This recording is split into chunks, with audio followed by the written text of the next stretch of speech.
नमस्कार विद्यार्थियों, मैं डॉक्टर शिवाकांत मिश्रा अपने YouTube चैनल श्री विद्या अकेडमी पर आपका हार्दिक स्वागत करता हूं। आज हम आपके साथ चर्चा करने जा रहे हैं राज्य के नीति निर्देशक सिद्धांत पार्ट 2 पर। पिछली क्लास में पार्ट 1 में हमने आर्टिकल 41 तक पर चर्चा की थी।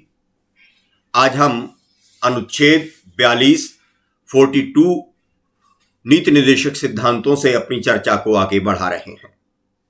42 आर्टिकल में कहा गया है कि राज्य काम की न्याय संगत और मानवोचित दशाओं और प्रसूति सहायता को सुनिश्चित करे। यानी कि अगर कहीं पर भी कोई भी व्यक्ति काम कर रहा है, चाहे वो प्राइवेट संस्थान, निजी संस्थान हो या सार्वजनिक अर्थात सरकारी संस्थान हो, वहां पर एक काम करने वाले मनुष्य को जो भी न्याय संगत उचित आवश्यकताएं और जो सुविधाएं मिलनी चाहिए वो उसे उपलब्ध कराई जानी चाहिए। उदाहरण के लिए उसको सर्दी, गर्मी, बरसात से बचने के लिए साधन उपलब्ध कराए जाएं। टॉयलेट्स होना चाहिए। पुरुष और स्त्रियां दोनों काम करते हैं तो दोनों के लिए अलग अलग प्रसाधन उपलब्ध कराए जाने चाहिए। और इसी के साथ कह रहे हैं कि प्रसूति सहायता, कोई भी महिला जो कि प्रेग्नेंट या गर्भवती है उसे जो भी आवश्यक सुविधाएं मिलनी चाहिए वो उपलब्ध कराई जाएं और उसे आवश्यक छुट्टी या अवकाश की व्यवस्था भी की जानी चाहिए। और इसी को लागू करने के लिए राज्य और केंद्र सरकारें प्रसूति अवकाश उपलब्ध कराती हैं, जिसमें अब पितृत्व छुट्टी भी शामिल कर दी गई है। पैटर्निटी लीव और मैटरनिटी लीव के नाम से ये छुट्टियां दी जाती हैं।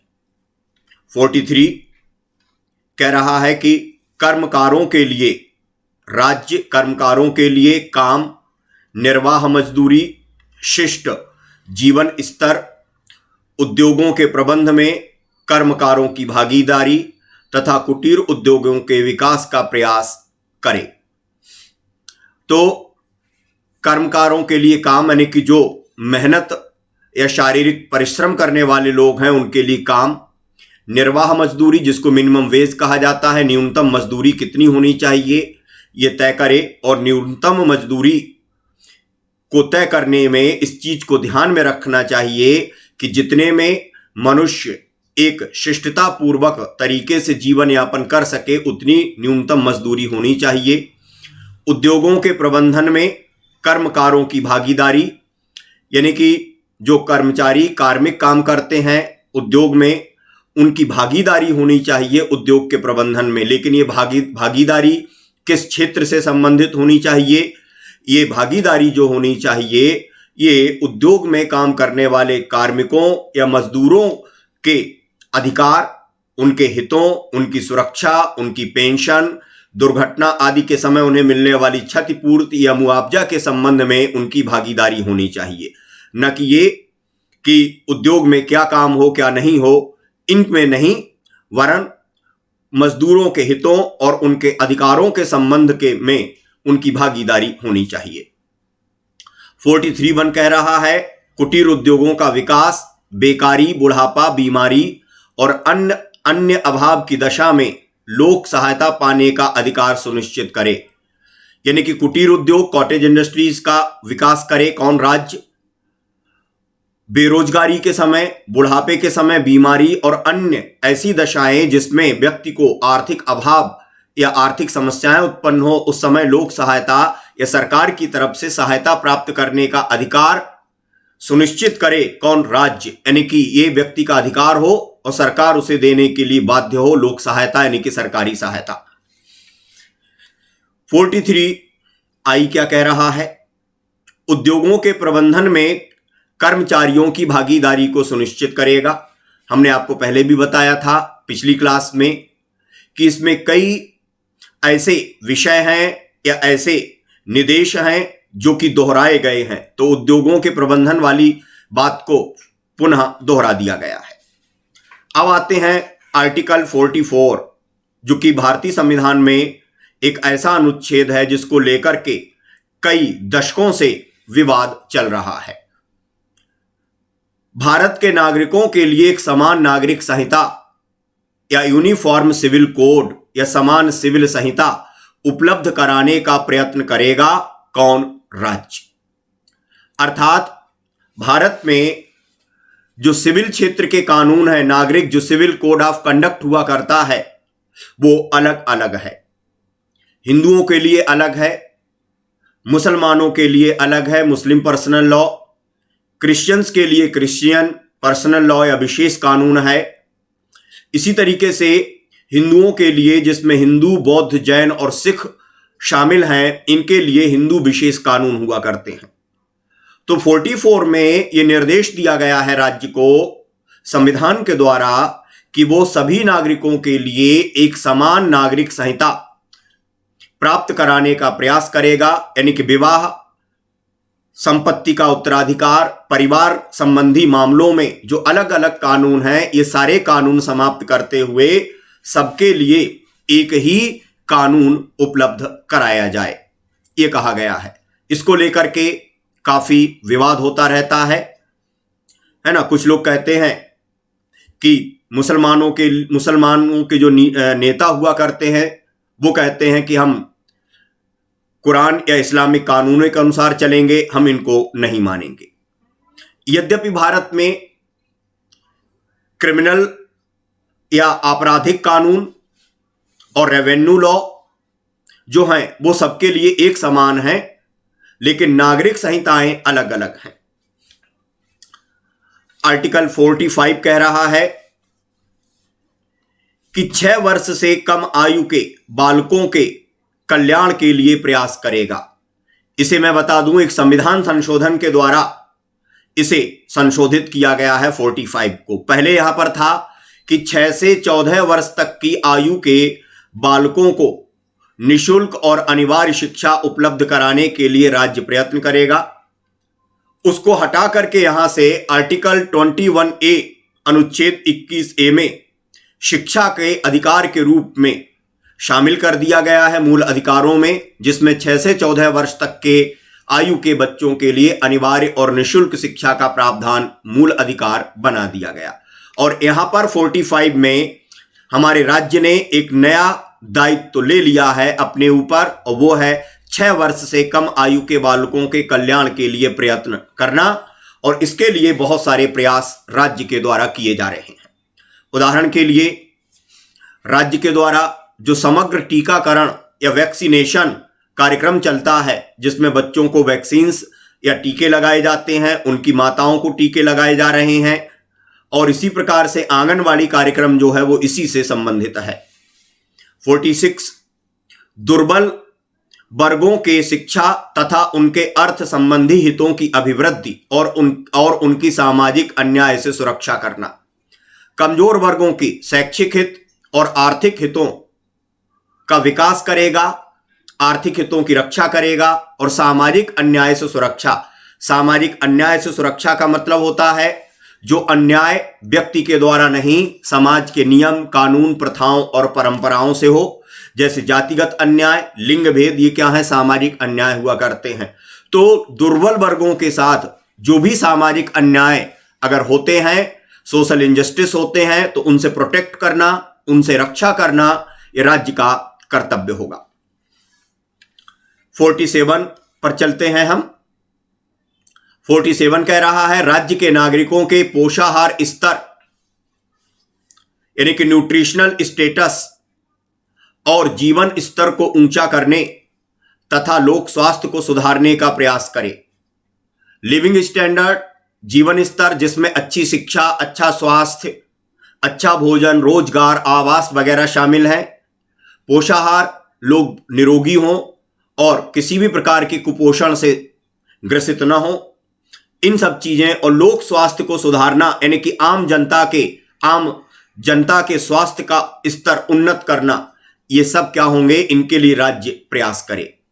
इसी में आगे कहा गया है मद्य और मादक पेय का प्रयोग चिकित्सा के अतिरिक्त अन्य उपयोग का प्रतिषेध करे। यानी कि जो मादक पदार्थ हुआ करते हैं, जिनको हम ड्रग्स कह सकते हैं, मादक पेय पदार्थ जैसे कि शराब हो जाती है, इनके प्रयोग को चिकित्सा के लिए ही किया जाए ये सुनिश्चित करेगा और अन्य किसी भी रूप में इनके प्रयोग को प्रतिबंधित करने का राज्य क्या करेगा, प्रयास करेगा, इसके लिए कानून बनाएगा। मगर अगर हम देखें तो जो ड्रग्स वगैरह हुआ करते हैं उनको प्रतिबंधित करने के लिए तो राज्य ने कानून बना दिया, लेकिन शराब को तो वो खुद ही लाइसेंस जारी करके बिकवाती है। लेकिन 2 राज्यों में पूर्ण शराबबंदी लागू की गई है इसी 47 के तहत। पहला राज्य था जिसने किया था ऐसा वो गुजरात, और दूसरा हुआ है जाकर के बिहार। केरल में आंशिक जो है वो शराबबंदी लागू है। वहां पर 3 स्टार, 5 स्टार, 7 स्टार्स जो होटल्स हुआ करते हैं उनमें शराब की बिक्री हो सकती है, लेकिन सामान्य रूप से नहीं। यानी कि पैसे वाले हैं तो पी लीजिए और गरीब हैं तो रहने दीजिए। आर्टिकल 48, कृषि तथा पशुपालन में आधुनिक प्रणालियों का प्रयोग और पशुओं के वध का प्रतिषेध करे। कृषि और पशुपालन में जो मॉडर्न टेक्नोलॉजी, आधुनिक प्रणालियां हैं, उनका प्रयोग करे ताकि इनका विकास हो, इनकी उपयोगिता में वृद्धि हो, और उपयोगी पशुओं के वध का प्रतिषेध करे। ऐसे पशु जो कि उपयोगी हैं कृषि में, भार ढोने में, दूध वगैरह प्राप्त करने में, मांस, ऊन प्राप्त करने में, इनका जो स्लेटर या इनका जो वध किया जाता है, इसको रोकने के लिए कानून बनाए। और इसके लिए भी हमारे यहां कानून बनाए गए हैं अनेक पशुओं के लिए। 48(1) कह रहा है पर्यावरण संरक्षण, वन तथा वन्य जीवों की रक्षा करना। पर्यावरण का संरक्षण करे और उसका संवर्धन यानी कि उसका विकास करे, और वनों की रक्षा करे, और वनों में रहने वाले जीवों की रक्षा करना यह राज्य का कर्तव्य। इसके लिए राज्य कानून बनाए, और इसके लिए वन्य जीव संरक्षण अधिनियम 1972-71 बनाया गया है। आखेट को प्रतिबंधित कर दिया गया है। राष्ट्रीय पार्क या नेशनल पार्क्स या राष्ट्रीय उद्यान बनाए गए हैं। वन्य जीव अभ्यारण्य, वाइल्ड लाइफ सैंक्चुरीज बनाई गई हैं। ये सब किसके लिए है? इसी आर्टिकल 48 के इस भाग को लागू करने के लिए किया गया है। 49 में है राष्ट्रीय महत्व के स्मारकों, स्थानों और वस्तुओं का संरक्षण करना। यह भी राज्य का क्या है? दायित्व है। तो राष्ट्रीय महत्व के कलात्मक या ऐतिहासिक अभिरुचि वाले प्रत्येक स्मारक या स्थान का क्या करना है? संरक्षण करना होगा। यह राज्य का कर्तव्य होगा। अब राष्ट्रीय महत्व जैसे ताजमहल हो सकता है, लाल किला हो सकता है, और भी दूसरी चीजें हो सकती हैं। दिल्ली का प्रगति मैदान हो सकता है, या पटना का गांधी मैदान। ऐसे बहुत सारे स्थान हैं जिनका कि भारत के राष्ट्रीय जीवन में ऐतिहासिक महत्व है। तो इनका और ऐसी वस्तुओं का, जैसे कि महात्मा गांधी से जुड़ी हुई वस्तुएं, महाराणा प्रताप, टीपू सुल्तान, तमाम लोगों से जुड़ी हुई वस्तुएं, इन सब का संरक्षण करे। इनको कोई लूटे नहीं। विरूपण करना यानी कि जो लोग बाग खराब बातें लिख दिया करते हैं, बहुत सारे स्थानों पर, ऐतिहासिक स्थानों पर अपना नाम लिख दिया करते हैं, कहीं किसी के संग कोई इसी तरीके के नाम लिख दिया करते हैं। ये सब चीजें ना हो, विरूपण ना हो, इनका विनाश ना हो, लोग तोड़ फोड़ ना करें, प्राकृतिक रूप से इनका डिके या अपक्षरण ना हो, इनका व्यय ना हो जाए, और इनका अवैध तरीके से किसी भी प्रकार से निर्यात ना हो। इन सब चीजों से बचाना, संरक्षण करना ये राज्य की बाध्यता है, राज्य के लिए एक फाउंडेशन है। आर्टिकल 49 में इन सबके ऊपर क्वेश्चंस पूछे जाते हैं कि ये राष्ट्रीय महत्व के स्मारकों, स्थानकों के संरक्षण का दायित्व किस अनुच्छेद के तहत राज्य को दिया गया है, इस प्रकार के, या ये किस भाग में है, तो नीति निर्देशक सिद्धांतों में आता है। आर्टिकल 50 क्या कह रहा है?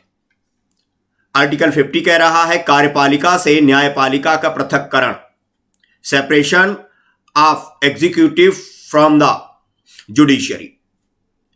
तो कार्यपालिका का न्यायपालिका से पृथक्करण, कार्यपालिका यानी कि जो अधिकारी होते हैं वे, मंत्रिपरिषद, ये सब क्या होते हैं? कार्यपालिका कहे जाते हैं। और न्यायपालिका, अदालतें, तो इनको अलग किया जाए।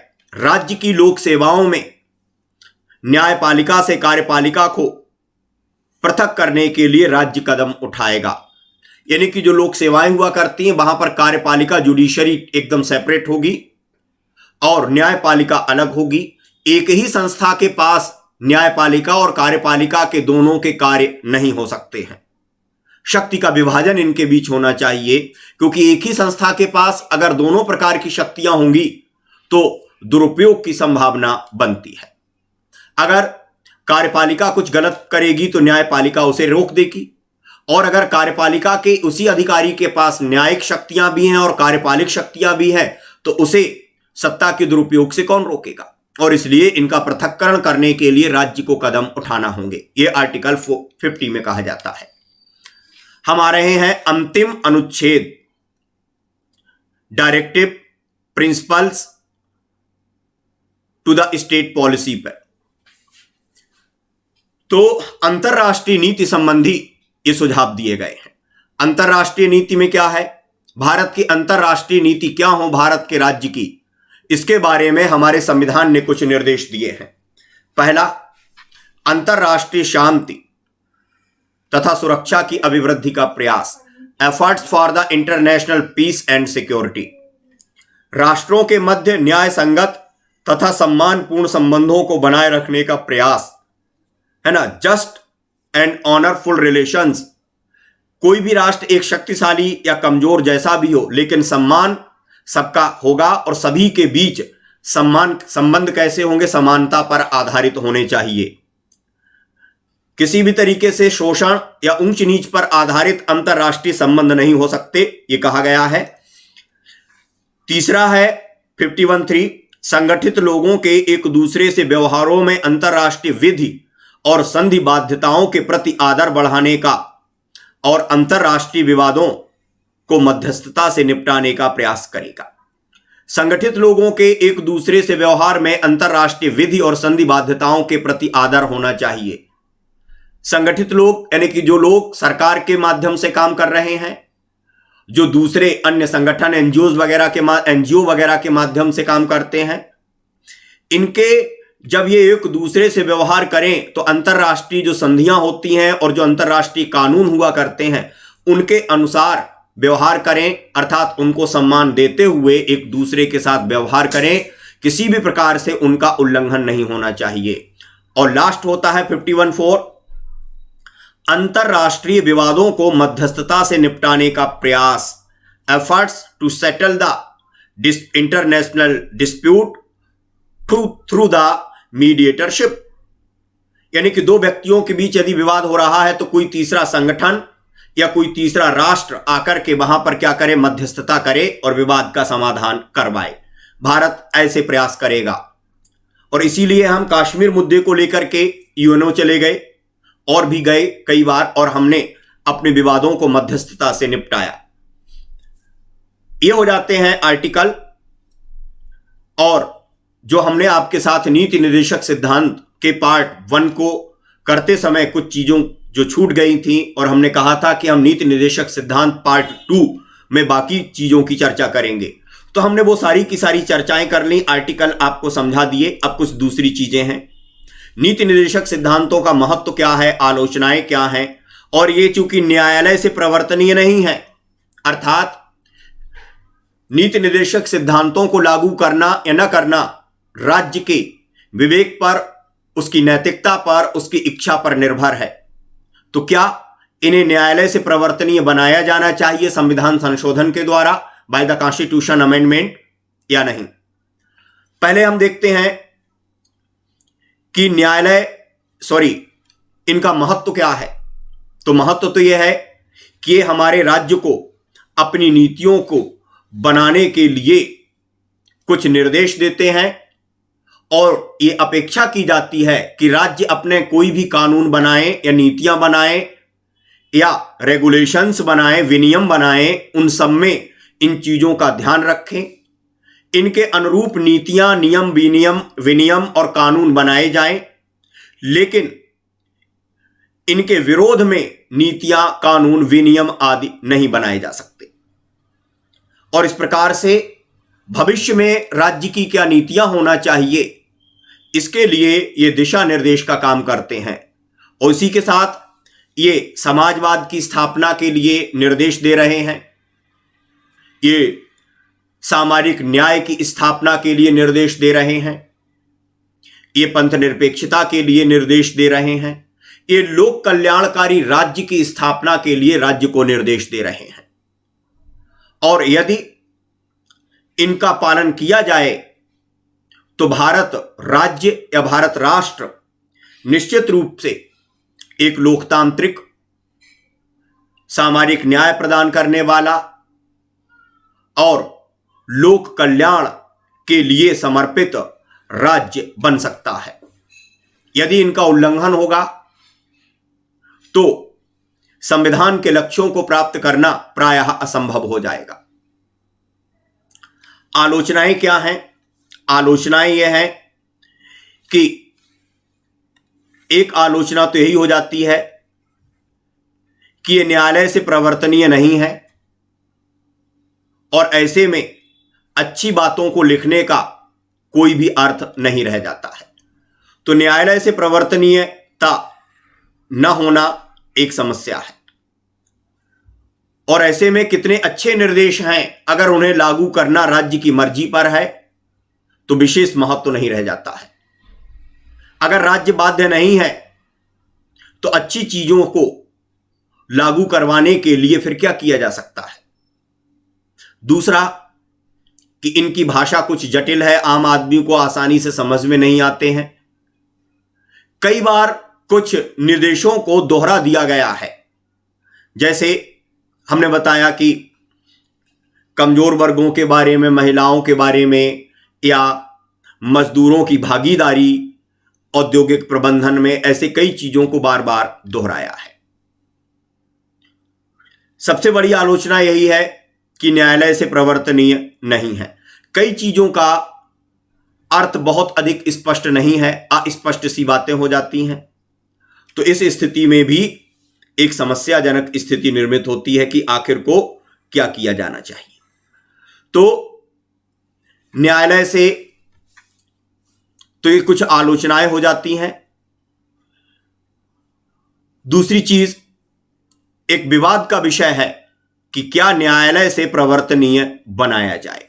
ये एक विवाद का विषय है। दो पक्ष हो जाते हैं। कुछ लोग कहते हैं हां बनाया जाए और कुछ कहते हैं नहीं। संविधान में नहीं बनाया गया तो पहली बात तो है कि न्यायालय से प्रवर्तनीय बनाया क्यों नहीं गया संविधान में? क्यों नहीं? क्या संविधान निर्माता इनके महत्व से अवगत नहीं थे? बिल्कुल थे। बात यह है कि जो हमने कहा, इसलिए इन्हें संविधान से या न्यायालय से प्रवर्तनीय नहीं बनाया गया क्योंकि एक कारक जो है वो आर्थिक कारक है। क्योंकि हमने कहा कि लोक कल्याणकारी राज्य है, बनाना है, लोगों के स्वास्थ्य का ख्याल रखना है, शिक्षा, तमाम चीजों को काम करना। ऐसे में राज्य के लिए आर्थिक संसाधनों की उपलब्धता अत्यंत आवश्यक हो जाती है।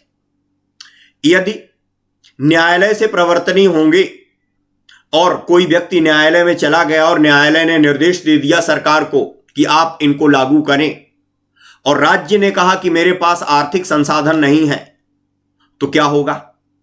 एक स्थिति तो यह होगी कि सरकार के ऊपर न्यायालय की अवमानना का आरोप लगेगा, एक संवैधानिक संकट की स्थिति निर्मित हो सकती है।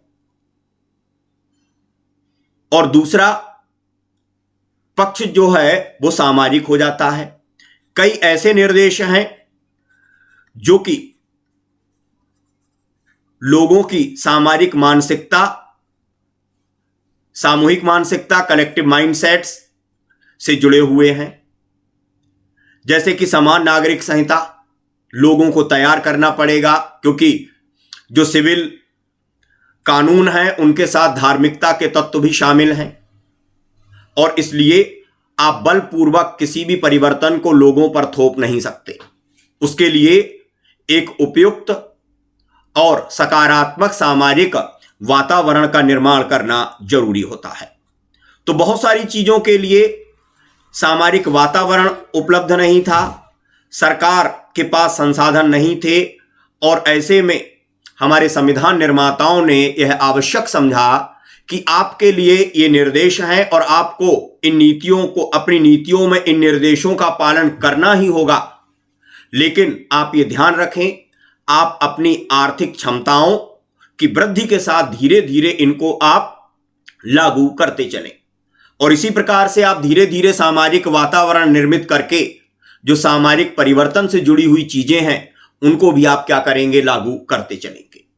क्योंकि अचानक बलपूर्वक और तेजी के साथ इन चीजों को लागू करने के कुछ नकारात्मक परिणाम भी हो सकते थे। अव्यवस्था उत्पन्न हो सकती थी, समाज में असंतोष उत्पन्न हो सकता है, और इसलिए इन्हें प्रवर्तनीय नहीं बनाया गया। लेकिन क्या वर्तमान में इन्हें प्रवर्तनीय नहीं बनाया जा सकता है? तो वर्तमान में हमने कहा कि कई चीजें ऐसी हैं जिनके बारे में कहा जा सकता है कि निश्चित रूप से इन्हें प्रवर्तनीय बनाने के लिए काम किया जाना चाहिए। पहली बात तो यह है कि इनको लागू करने के लिए जिस सामाजिक वातावरण की आवश्यकता थी उसे बनाने के लिए सरकार ने या सरकारों ने अपनी ओर से कोई प्रयास वास्तव में किया ही नहीं। संकीर्ण राजनीतिक हितों की पूर्ति के लिए समान नागरिक संहिता और दूसरे कानूनों को लागू करने के लिए कोई विशेष प्रयास नहीं किए गए, और इसलिए अगर इसे यूं ही सरकार की मर्जी पर छोड़ा गया तो हो सकता है कि आज 50 साल बाद भी यही बहस करते लोग मिले कि क्या इन्हें न्यायालय से प्रवर्तनीय बनाया जाए या नहीं। देश को स्वतंत्र हुए और संविधान को लागू हुए आज 70 साल हो चुके हैं। संविधान को लागू करते हुए 70 साल का समय सामाजिक वातावरण के निर्माण के लिए पर्याप्त होता है। यदि प्रयास किए जाते तो उसके पहले भी सब कुछ हो सकता था। जहां तक आर्थिक स्थिति की बात है, आज हम दुनिया की तीसरी सबसे बड़ी अर्थव्यवस्था परचेजिंग पैरिटी या क्रय क्षमता के आधार पर माने जाते हैं। तो अब नहीं तो फिर कब? और इसलिए निश्चित रूप से सभी नहीं तो कुछ चीजें तो ऐसी हैं जिन्हें तय किया जाए और एक टारगेट दिया जाना चाहिए कि इतने समय के अंदर आपको इन्हें लागू करना ही होगा। दूसरी ओर अगर हम देखें तो इनके निर्देश जो दिए गए हैं उनके विपरीत प्रकार की नीतियां बन रही हैं। उदाहरण के लिए कहा गया है कि आर्थिक असमानता को दूर करने के लिए प्रयास किए जाएंगे, आय की और अवसरों की असमानता को समाप्त करने के लिए प्रयास किए जाएंगे। मगर अगर हम देखें तो आय और अवसरों की असमानता बढ़ती चली जा रही है। ग्रामीण क्षेत्रों में आय और अवसर कम होते जा रहे हैं, और इस तरीके से इसके लिए भी कोई प्रयास नहीं हुए हैं। तो इसके लिए भी प्रयास होने चाहिए, और इसलिए सरकारों ने कुछ प्रयास अवश्य किए हैं इनको लागू करने के लिए। आर्टिकल 21 ये है ना, मैटरनिटी लीव हो गई है, बहुत सारी चीजें हैं जिनके लिए प्रयास किए गए हैं। लेकिन पंचायत राज को लागू कर दिया गया है, कई चीजें हुई, मगर बहुत सारी चीजों के लिए अभी बहुत कुछ किया जाना बाकी है। और इसलिए निश्चित रूप से अगर पूरी तरह से न्यायालय से प्रवर्तनीय न बनाया जाए तो भी एक समयबद्ध कार्यक्रम बनाया जाना चाहिए। तो ये राज्य के नीति निर्देशक सिद्धांतों के ऊपर हमारी आपसे चर्चा थी। इसलिए न्यायालय से प्रवर्तनीय बनाने पर गंभीरता से विचार किया जाना आवश्यक है। नहीं कि जो कारण है, आर्थिक कारण और सामाजिक वातावरण न होने के कारण 70 साल बाद और इतना आर्थिक विकास होने के बाद भी अब ये सोचना अवश्य चाहिए कि अगर अभी भी प्रवर्तनीय नहीं बनाएंगे तो कब बनाएंगे। और इसलिए इस पर गंभीरता से विचार की आवश्यकता है। इतना ही। इसी के साथ अगर आपको किसी भी प्रकार का कोई डाउट है, कुछ पूछना है, तो आप कमेंट बॉक्स में कमेंट करके हमसे प्रश्न पूछ सकते हैं। या आप ये चाहते हैं कि हम आपको किस टॉपिक पर समझाएं, तो आप उन टॉपिक्स को लिख करके हमसे मांग कर सकते हैं। हम आपके द्वारा सुझाए गए टॉपिक्स पर आपको पढ़ा सकते हैं, आपके डाउट्स क्लियर कर सकते हैं। और इसी के साथ अंत में यही कि आप हमें लाइक करें, शेयर करें और सब्सक्राइब करें। मिलते हैं अगली क्लास तक के लिए। नमस्कार, जय हिंद, जय भारत।